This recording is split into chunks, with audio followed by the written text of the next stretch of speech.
ఆదిత్యధర్ నటించిన Dhurandhar the revenge చిత్రం భారతదేశంలో బాక్స్ ఆఫీస్ రికార్డులను బద్దలు కొడుతోంది. ఈ చిత్రం ఇప్పటి వరకు ప్రపంచ వ్యాప్తంగా 1100 కోట్ల రూపాయలకు పైగా వసూలు చేసింది. ఈ చిత్రం ప్రత్యేకంగా పాకిస్తాన్ లోని లారీలో జరిగే గ్యాంగ్ వార్స్, రాజకీయాలను చూయించింది.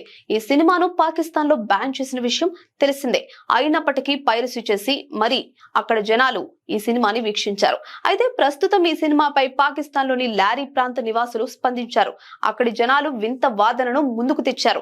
తమ నగర అభివృద్ధి కోసం సినిమా వసూళ్లలో గణనీయమైన వాటాను కేటాయించాలని డిమాండ్ చేస్తున్నారు. దీనికి సంబంధించిన వీడియోలు సోషల్ మీడియాలో వైరల్ అవుతున్నాయి. ఓ యూట్యూబ్ ఛానల్ లారీ నుంచి పలు వీడియోలను విడుదల చేసింది. అందులో సినిమా విజయంపై స్థానిక నివాసితులు తమ అభిప్రాయాలను వ్యక్తం చేశారు. ఆ వీడియోలో ఓ యువకుడు మాట్లాడుతూ, ఇది లారీ గురించి తీసిన ఒక భారీ సినిమా. ఈ సినిమా చాలా డబ్బు సంపాదించింది. 500 కోట్ల రూపాయలు మాకివ్వాలి. లారీ అభివృద్ధి చెందితే ఇక్కడ మంచి రోడ్లు నిర్మించొచ్చని పేర్కొన్నాడు. మరొకరు సినిమా వసూళ్లలో కనీసం 70 నుంచి 80% ఇవ్వాలని డిమాండ్ చేశారు. ఓ యువకుడు మాట్లాడుతూ, ధురంధర్ డైరెక్టర్ ఆదిత్యధర్ ను సోదరా అని సంబోధించాడు. మేం చాలా రోజులుగా నగదు డిమాండ్ చేస్తున్నాం, కానీ లారీ ప్రజలకు ఏమీ అందడం లేదు. దయచేసి మాకు ఇవ్వండి సోదరా అంటూ డబ్బులు డిమాండ్ చేశాడు. ఈ వింత డిమాండ్ కి సంబంధించిన వీడియోలు ప్రస్తుతం వైరల్ గా మారాయి. ఈ వీడియోలో జనాల డిమాండ్ ని బట్టి లారీ ఎంత వెనుకబాటుకు గురైందో అర్థమవుతుంది.